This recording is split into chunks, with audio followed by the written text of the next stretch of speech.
বেলডাঙ্গার মামলায় এখনো case diary রাজ্য পুলিশের তরফে দেওয়া হয়নি। আদালতে অভিযোগ জানালো এনআইএ। গতকালই আপনারা জানেন যে আদালত যে নির্দেশ দেয় আগামী ২৬ তারিখ সব অভিযুক্তদের আদালতে হাজির করাতে হবে।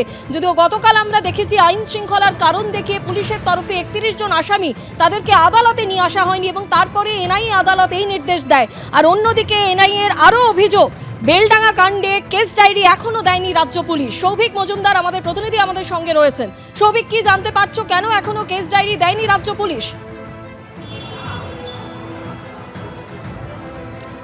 দেখো, আজকে কলকাতা হাইকোর্টের মাননীয় প্রধান বিচারপতির এজলাসে এনআইএর তরফ থেকে এই অভিযোগ করা হয় যে কলকাতা হাইকোর্ট এবং সুপ্রিম কোর্টের নির্দেশের পরেও তারা এ রাজ্যের পুলিশের কাছ থেকে বেলডাঙ্গার ঘটনায় এখনো পর্যন্ত কেস ডায়েরি হাতে পাননি এবং তাদের বক্তব্য হলো কেন কেস ডায়েরি পুলিশের তরফ থেকে দেওয়া হচ্ছে না সেই বিষয়ে সুস্পষ্ট কোনো ধারণা তাদের কাছে নেই। শুধুমাত্র তাদেরকে কেস ডায়েরি দেওয়া হচ্ছে না, মানে পুলিশের তরফ থেকে দেওয়ার কোনো ধরনের ইচ্ছা প্রকাশ করা হচ্ছে না বলেই তারা কেস ডায়েরি হাতে পাননি বলে তারা কলকাতা হাইকোর্টের কাছে অভিযোগ করছেন।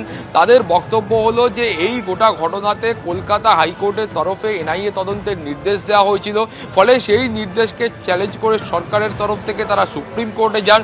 সুপ্রিম কোর্টের পক্ষ থেকে এই তদন্তের ওপর কোনো রকম স্থগিতাদেশ বা অন্তর্বর্তী স্থগিতাদেশ দেওয়া হয়নি, কিন্তু তারপরেও এখনো পর্যন্ত কেস ডায়েরি তারা হাতে পাননি।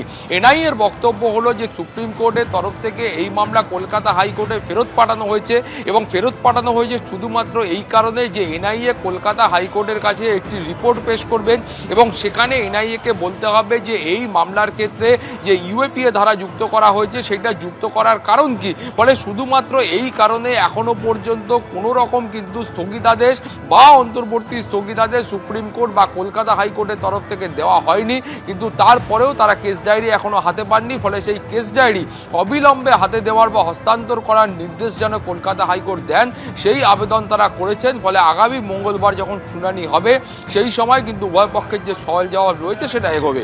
সোনালী, ধন্যবাদ সৌভিক।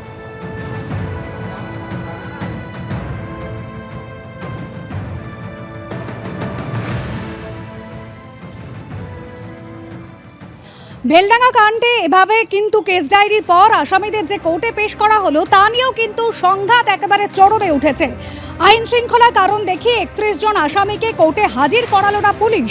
বৃহস্পতিবার ধৃত ৩৬ জনের মধ্যে ৩১ জনকে আদালতে হাজিরার কথা ছিল, তাদের ভার্চুয়াল মাধ্যমে হাজির করানো হয়। আর এনআইএ সূত্রে খবর, আইন শৃঙ্খলার কারণে তাদেরকে সশরীরে হাজির করানো যাচ্ছে না বলে পুলিশের পক্ষ থেকে জানানো হয়।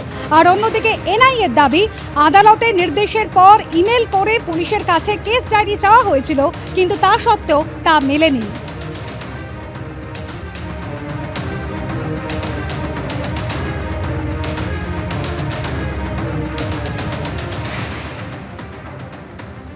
আর গতকালের শুনানিতে কি হয়েছিল? গতকালের শুনানিতে এনআইএর আইনজীবী বলেছিলেন মুর্শিদাবাদের এসপির সঙ্গে কথা হয়েছিল আমাদের ডিআইজির কেস ডায়েরি হস্তান্তরের জন্য, কিন্তু এখনও তা দেওয়া হয়নি।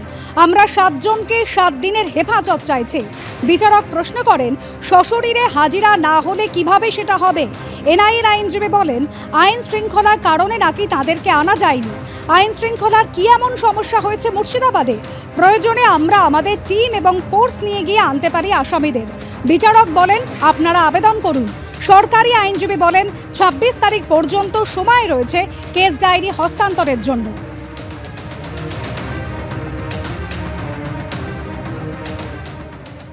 আমি লন্ডন কোর্টের কাছে প্রেয়ার করেছি যে স্টেটে ওনারা বলছেন যে আমাদের এসকর্টস নেই, ল অ্যান্ড অর্ডারের ডিউটিতে তারা আছে, সুতরাং আমরা আমাদের যে এসকর্ট আছে যা আমরা সিআরপি এবং বিভিন্ন থেকে আমরা ওই 7 জনকে আনানোর জন্য কোর্ট বললেন একটা আলাদা পিটিশন করে প্রেয়ার করতে। আমরা আমাদের অলরেডি প্রেয়ার করে দিয়েছি।